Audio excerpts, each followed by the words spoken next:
അയ്യപ്പേട്ട, വേടന്റെ കേസ് അതുമായി ബന്ധപ്പെട്ട് പുലിപ്പല്ല് പിടിച്ചതുമായി ബന്ധപ്പെട്ടിട്ടൊക്കെ വേടന്റെ കേസുമായി ബന്ധപ്പെട്ട് റേഞ്ച് ഓഫീസറെ ഇപ്പോൾ സ്ഥലം മാറ്റിയിരിക്കുകയാണ്.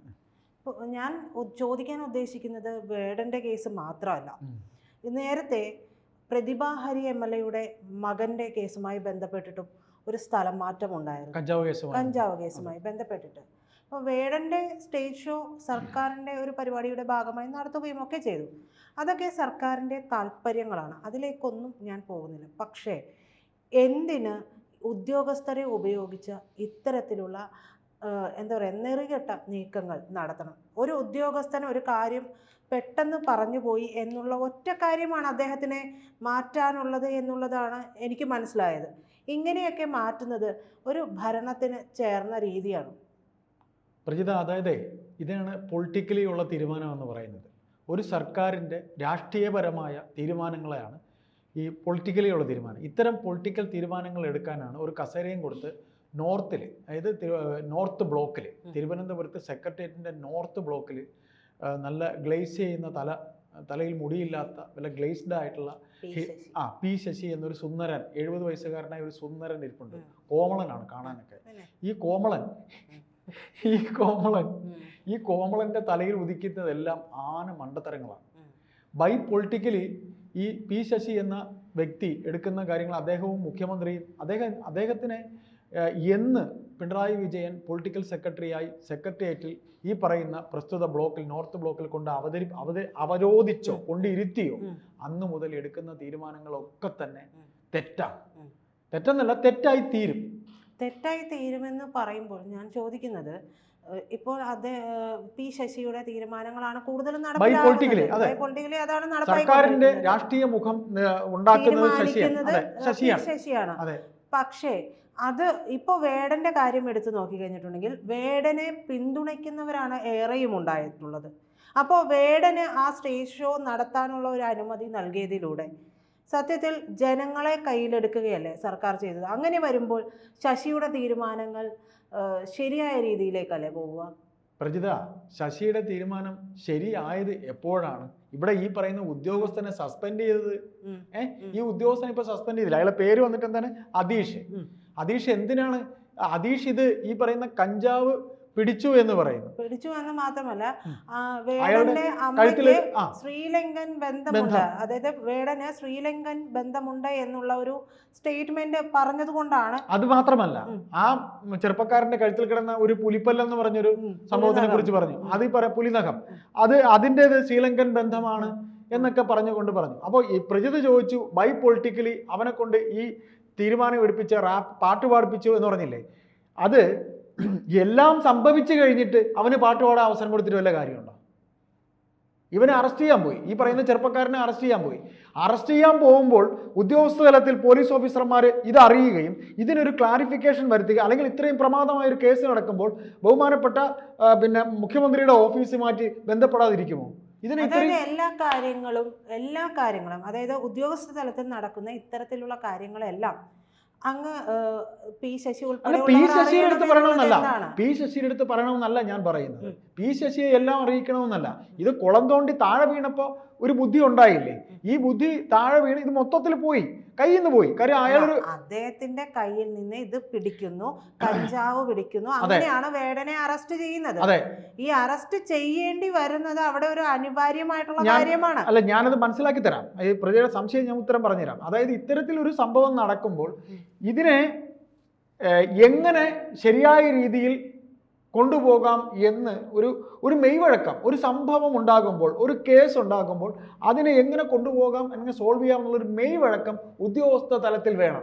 ആ മെയ്വഴക്കം ഉണ്ടാകണമെങ്കിൽ സർക്കാർ തലത്തിൽ അതിന് നിയോഗിക്കുന്ന ഉദ്യോഗസ്ഥന് അതിന് കഴിവ് വേണം. അതിന് കഴിവുണ്ടാവണമെങ്കിൽ, അങ്ങനെ ഉദ്യോഗസ്ഥരെ വെക്കണമെങ്കിൽ ആ ഉദ്യോഗസ്ഥരെ തലപ്പത്ത് വെക്കുന്ന പി ശശി എന്ന് പറയുന്ന പൊളിറ്റിക്കൽ സെക്രട്ടറിക്ക് അതിൽ പങ്കുണ്ട്. പൊളിറ്റിക്കൽ സെക്രട്ടറിയുടെ പങ്ക് അവിടെയാണ് പരാജയമെന്ന് ഞാൻ പറഞ്ഞത്. ഈ കേസ് അന്വേഷിക്കുമ്പോൾ സർക്കാരിന് അവമതിപ്പുണ്ടാകാത്ത തരത്തിൽ ഇതിൻ്റെ തീരുമാനങ്ങൾ എടുക്കാൻ കഴിവും മെയ്വഴക്കവുമുള്ള ഉദ്യോഗസ്ഥരെ കൊണ്ടുവയ്ക്കണം. അവിടെയാണ് പരാജയം ഉണ്ടാകുന്നത്. സെലിബ്രിറ്റിയായ ആ ചെറുപ്പക്കാരനെ വലിച്ചിഴച്ചു കൊണ്ടുപോകുന്നു. ഒന്ന്. രണ്ടാമത് അവൻ്റെ കറുപ്പിന് 7 അഴക് ആണെന്നും കറുപ്പിനോടൊപ്പമാണ് സർക്കാർ നിൽക്കുന്നതെന്നും സർക്കാർ ഒരു നേരത്തെ ഹേമ കമ്മിറ്റി റിപ്പോർട്ട് തയ്യാറാക്കി സ്ത്രീകൾക്കൊപ്പം എന്ന് പറഞ്ഞിട്ട് ഇവിടെ സമരം കിടക്കാൻ തുടങ്ങിയിട്ട് 80 ദിവസമായി സമരം കിടക്കാൻ തുടങ്ങിയിട്ട് സ്ത്രീകൾ. അപ്പോൾ ഇവർക്കെല്ലാം വൈകിയേ ബുദ്ധി ഉണ്ടാവുള്ളൂ അല്ലേ? ഞാൻ പറയുന്നത് ഈ ഒരു കാര്യം മാത്രമല്ല, ഒരു വേടനിൽ ഒതുക്കി നിർത്താൻ ഞാൻ ഉദ്ദേശിക്കുന്നില്ല. PC ജോർജിനെ പലതവണ അദ്ദേഹത്തിനെ വളഞ്ഞിട്ട് ആക്രമിച്ച് പിടിച്ച സംഭവം അറിയാമല്ലോ. ഈ പറയുന്ന SFIO അന്വേഷണം ഉണ്ടായത് മുഖ്യമന്ത്രിയുടെ മകൾക്കെതിരെ ഉണ്ടായത് ഒരു വാശി പുറത്തല്ല എന്ന് പ്രതിഭയ്ക്ക് പറയാൻ കഴിയും. അപ്പോൾ നമ്മൾ പറഞ്ഞു വന്നത് PC ജോർജിന്റെ കാര്യം. PC ജോർജിനെ വളരെ നാടകീയമായ രീതിയിൽ അദ്ദേഹത്തിന്റെ വീട് വളഞ്ഞ് അദ്ദേഹത്തിനെ അറസ്റ്റ് ചെയ്ത സംഭവം. അങ്ങനെ അതൊക്കെ തന്നെയും ഒരു വമ്പൻ പരാതി. PC ജോർജ് ഈ ആന മെലിഞ്ഞാലൊന്നും തൊഴുത്തിക്കെട്ടാൻ പറ്റില്ല, മനസ്സിലായില്ലേ? അപ്പോൾ അദ്ദേഹത്തിന് അറസ്റ്റ് ചെയ്ത തീരുമാനം ആരുടേതായിരുന്നു?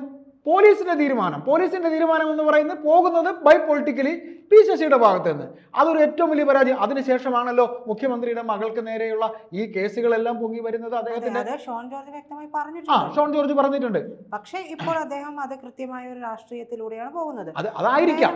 അത് അങ്ങനെ പറയുമ്പോൾ ചേട്ടൻ പറഞ്ഞതുപോലെ രാഹുൽ മാങ്കൂട്ടം പറയുന്ന നേതാവിനെ ഉണ്ടാക്കി, രാഹുൽ മാങ്കൂട്ടം എന്ന നേതാവിനെ നിയമസഭയിൽ എത്തിച്ചത് ഇവിടുത്തെ ഭരണസിരാ കേന്ദ്രം, മുഖ്യമന്ത്രിയുടെ ഓഫീസ്, പ്രത്യേകിച്ച് ബൈ പൊളിറ്റിക്കലി എടുത്ത തീരുമാനങ്ങൾ തന്നെയാണ്. അപ്പോ സ്മരണ വേണ്ടത് രാഹുൽ മാങ്കൂട്ടത്തിന്, സ്മരണ വേണ്ടത് ശശിയോട്, പൊളിറ്റിക്കൽ സെക്രട്ടറി ശശിയോട്, പിണറായി വിജയനോട്. കാര്യം നമ്മളിപ്പോ കുറച്ചു മുമ്പ് പറഞ്ഞു, എന്നാലും പിണറായിക്ക് പോലും ബുദ്ധി ഉപദേശിച്ചു കൊടുക്കുന്നത് ശശിയാണ്.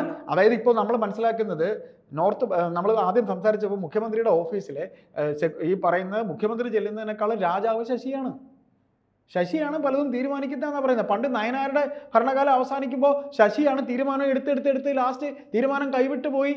എന്നിട്ട് മുഖ്യമന്ത്രി നയനാരെ അദ്ദേഹത്തിന്റെ മകനെ ഒരു കള്ളക്കേസിൽ ഒരു സ്ത്രീപീഡന കേസിൽ കൊണ്ട് കുരുക്കി. അങ്ങനെയൊക്കെയാണല്ലോ ആ ഭരണം നഷ്ടപ്പെട്ടത്. പിന്നെ നീണ്ട എത്രയോ കൊല്ലം കഴിഞ്ഞാണ് ഭരണം വരുന്നത്.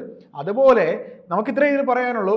ഈ പറയുന്ന പ്രതിഭാഹരിയുടെ മകന്റെ കാര്യം, ഇപ്പോൾ ഈ റേഞ്ച് ഓഫീസർ ഈ പറഞ്ഞ അധിക്ഷേപം, ഈ പ്രതിഭാഹരിയുടെ മകന്റെ കാര്യം പറയുമ്പോൾ അതിലുണ്ടായ പല തെളിവുകളും പിന്നീട് ആവിയായിരുന്നു ആ ഉദ്യോഗസ്ഥരേക്ക് രക്ഷിക്കാൻ വേണ്ടി. കാര്യം നീണ്ട 10 കൊല്ലത്തെ ഭരണം, എക്സൈസ് ഓഫീസറെയാണ്. അതെ, ഞാൻ പറയുന്ന ഇത്രയേ ഉള്ളൂ. എക്സൈസ് ഓഫീസറെയാണ് മാറ്റിയത്. നീണ്ട 10 കൊല്ലം അത് പറയുമ്പോൾ ഞാൻ ഇനി കൂടുതൽ വിവരിക്കുന്നില്ല. ഈ എക്സൈസ് ഓഫീസറെയാണ് മാറ്റിയെന്ന് പറഞ്ഞാൽ ഒരു കേസിന്റെ FIR ഇടുമ്പോൾ എന്തൊക്കെ ലൂപ്പ് ഹോൾസ് അവർക്ക് വേണ്ടപ്പെട്ടവരാണെങ്കിൽ അതിൽ കൊടുക്കുന്ന ക്ലോസുകൾ എന്തൊക്കെ കോടതിയിലെത്തുമ്പോൾ ഊരി പോകാനുള്ളത് എന്തൊക്കെയാണെന്നുള്ളത് ഈ എഴുതുന്നതിൽ പ്രാവീണ്യം തേടിയ ഒരുപാട് പോലീസുകാരുണ്ട്. ഈ പറയുന്ന ഫസ്റ്റ് റിപ്പോർട്ട് FIR എന്ന് പറയുന്ന ഈ റിപ്പോർട്ട് തയ്യാറാക്കുന്ന പ്രാവീണ്യം, അത് പാർട്ടിക്കാരാകുമ്പോൾ, തങ്ങളുടെ MLA മകനാകുമ്പോൾ ഈ എഴുതുന്ന പോലീസ് ഓഫീസർക്ക് തൻ്റെ കൂടെയുള്ള ആളിനെ ട്രാൻസ്ഫർ ചെയ്താൽ എന്ത്, ട്രാൻസ്ഫർ ചെയ്തില്ലെങ്കിൽ എന്ത്, ഏമാനെ ഞാൻ ചെയ്തിട്ടുണ്ട് എന്ന് പറഞ്ഞാൽ പോരെ, അല്ലേ?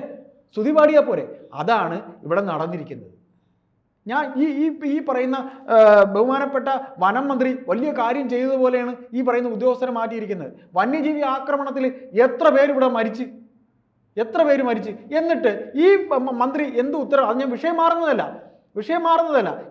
എന്ത് ഗുണവധികാരമുള്ളൊരു മന്ത്രിയാണ് ഇദ്ദേഹം. എന്നിട്ട് അവസാനം തർക്കം വന്നിട്ട് അവസാനം ശശീന്ദ്രനെ തന്നെയല്ലേ നിലനിർത്തിയത്. അതാണ് പറഞ്ഞത്. മൊത്തത്തിൽ വാണിജ്യ താല്പര്യങ്ങളാണ് ഇന്നിപ്പോൾ ഇവിടെ ഇങ്ങനെ ഭരണത്തിൽ ഇങ്ങനെ കറങ്ങിക്കൊണ്ടിരിക്കുന്നത്. വാണിജ്യ താല്പര്യം, ശശീന്ദ്രൻ ഒരു വാണിജ്യ താല്പര്യം, വീണ ജോർജ് മറ്റൊരു വാണിജ്യ താല്പര്യം, CPM എന്ന് പറയുന്നത് കോർപ്പറേറ്റ് പാർട്ടിയാണ്. ശരി, വേടനുമായി ബന്ധപ്പെട്ടുള്ള വാണിജ്യ താല്പര്യം വേടനുമായി ഇല്ല. വേടനുമായി കമ്മ്യൂണിസ്റ്റ് താല്പര്യം, കമ്മ്യൂണിസം വോട്ട് കിട്ടാനുള്ള കമ്മ്യൂണിസം. ഒരു വശത്തു കൂടെ കമ്മ്യൂണിസവും പറയും, മറുവശത്തു കൂടെ കോർപ്പറേറ്റിസവും പറയും. ഉണ്ടായാൽ മതി, ഇസം അതിൽ പറയുമ്പോൾ എസ് വന്നാൽ മതി. കമ്മ്യൂണിസവും കോർപ്പറേറ്റിസവും ആ ഇസം വന്നാൽ മതി. അത് പറഞ്ഞു പറ്റിച്ചാൽ മതി. ഇപ്പൊ മുഖ്യമന്ത്രി നടത്തിക്കൊണ്ടിരിക്കുന്നത് കമ്മ്യൂണിസമാണ്. അതായത് പാലും തേനും നാട്ടിൽ ഒഴുക്കിയ ജനനേതാവാണ്. അവിടെ നിന്ന് പ്രാതൽ കഴിക്കാതിരിക്കുമ്പോൾ കോർപ്പറേറ്റിസമാണ് അദ്ദേഹം ചെയ്തുകൊണ്ടിരിക്കുന്നത്. ഇത് അതെ, ഇത് നമ്മളായിട്ട് പറയുന്നതല്ല. നിയമസഭയ്ക്കകത്ത് കഴിവുള്ള MLA മാർ പലരും സംസാരിക്കുന്നുണ്ട്. അപ്പൊ ഏതായാലും നമുക്കിതിന്റെ ഒരു ചുരുക്കെടുത്തുന്ന രീതിയിൽ പറയാനുള്ളത്, നവീൻ ബാബുവിന്റെ മരണം മുതൽ നവീൻ ബാബു എന്ന ഉയർന്ന ഉദ്യോഗസ്ഥൻ, ഞാനോ നിങ്ങളോ അല്ലെങ്കിൽ നമ്മളെ സമൂഹത്തിൽ, നമ്മളാരും ചെറുതൊന്നും നമ്മളെ തന്നെ സ്വയം താഴ്ത്തി പറയുന്നതല്ല, ഒരു ഉദ്യോഗസ്ഥ തലത്തിൽ രണ്ടാമത് നിൽക്കുന്ന ഒരു ഉയർന്ന ഉദ്യോഗസ്ഥന്റെ മരണം, ഈ മരണത്തിൽ ഉണ്ടായതിന് അന്വേഷിക്കാൻ വിട്ട പോലീസ് ഓഫീസർമാരെ കാണിച്ച ചേഷ്ടകൾ എന്ന് പറയുന്ന അതും മറ്റൊരു വശം. അതായത് ഒരു എന്താ പറയുക, പത്ത് പേരെ വെച്ച് നമ്മളൊരു കാര്യം തീരുമാനിക്കട്ടെ, അതിൽ 5 എണ്ണം കെട്ടതും 5 എണ്ണം നല്ലതും ഉണ്ടായിരിക്കുമല്ലോ. ഈ കെട്ടതിനെയൊക്കെ സംരക്ഷിക്കുന്ന പരിപാടിയാണ് ഇവിടെ ഇപ്പോൾ ചെയ്തുകൊണ്ടിരിക്കുന്നത്. നല്ലത് ചെയ്യുകയാണെന്നുണ്ടെങ്കിൽ ഇപ്പോൾ ഈ 3 സംവിധായകരെ ഇവിടെ കഞ്ചാവ് വെച്ചുകൊണ്ട് പിടിച്ചു. ആ അന്വേഷണം എന്തായിരുന്നു നിങ്ങൾക്കറിയില്ലേ? ഈ കണ്ട ചാനലുകളെയൊക്കെ അറിയിച്ച് ഇവർ പോയി എടുത്തു. പോലീസുകാർക്ക് നിസ്സഹായാവസ്ഥയാണ്, ഒന്നും ചെയ്യാൻ പറ്റില്ല. കണ്ണൂര് അമ്പലത്തിലെ ഉത്സവത്തിന് തമ്മിൽ പറഞ്ഞോളൂ. അല്ല, പോലീസുകാരുടെ നിസ്സഹായാവസ്ഥ പറയുമ്പോഴേ അവർക്ക് പ്രാഗൽഭ്യമില്ലാത്ത പ്രാഗൽഭ്യം ഇല്ലാത്തോണ്ടല്ല, കാലം കെട്ടിയിട്ടിട്ട് നീന്താൻ പറയുന്നത് പോലെയാണ്. തീർച്ചയായിട്ടും. അപ്പോൾ ഇതിൽ നമ്മൾ പറഞ്ഞു വരുമ്പോൾ ചിലപ്പോൾ ഒരു ദിവസം മൊത്തത്തിലിരുന്ന് ഈ 9 കൊല്ലം കൊണ്ട് പോലീസ് വകുപ്പിൽ ഉണ്ടായിട്ടുള്ള ഇത്തരം കാര്യങ്ങൾ നമുക്ക് അക്കമിട്ട് പറയാൻ പറ്റും. അത്രയ്ക്ക് കെടുകാര്യസ്ഥത ഈ കാര്യങ്ങൾ പലത്. കഴിവുള്ളവരെയൊക്കെ അവർ മാറ്റി നിർത്തി. ഇപ്പം TP കേസ്, പിന്നെ അന്ന് കൊലയാളികളെ കണ്ടുപിടിച്ച എന്തുകൊണ്ട്? അന്ന് സംഭവം രാഷ്ട്രീയമായിട്ടാണെങ്കിൽ രാഷ്ട്രീയമായിട്ട് ഭരണത്തിൽ ഇരിക്കുന്നത് കോൺഗ്രസും പ്രതികൾ CPM-ഉം. അപ്പോൾ പിന്നെ കോൺഗ്രസിന് പിടിക്കാതിരിക്കാം, അല്ലെങ്കിൽ കോംപ്രമൈസ് എന്ന രീതിയിൽ പിടിക്കാതിരിക്കാം, അല്ലെങ്കിൽ പിന്നെ ഒഴിച്ചുവിടാം, പിടിക്കാം. അപ്പം ഈ പറയുന്ന പോലെ മുല്ലപ്പള്ളി രാമചന്ദ്രൻ തിരുവഞ്ചൂർ രാധാകൃഷ്ണൻ എന്ന ആഭ്യന്തരമന്ത്രിയുടെ കഴിവാണ്. തിരുവഞ്ചൂർ രാധാകൃഷ്ണന്റെ ഒറ്റ മിടുക്കാണ് ഈ പറയുന്ന ആ പ്രതികളെ പിടിക്കുന്നത്. എന്നിട്ട് അത് എന്തായി? ആഭ്യന്തര വകുപ്പ് അപ്പോഴത്തേക്കും തിരുവഞ്ചൂരിൻ്റെ മാറ്റി സമവായങ്ങളുടെ ഫലമായി രമേശ് വന്നു.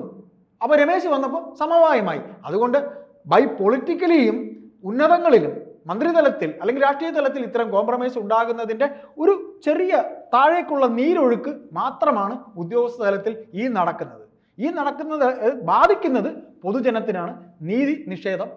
നീതി നിഷേധമാണ് ഇതിലൂടെ ഉണ്ടാകുന്നത് എന്ന് മാത്രമേ ഇത്രയും പറയുമ്പോൾ നമുക്ക് പറയാനുള്ളൂ.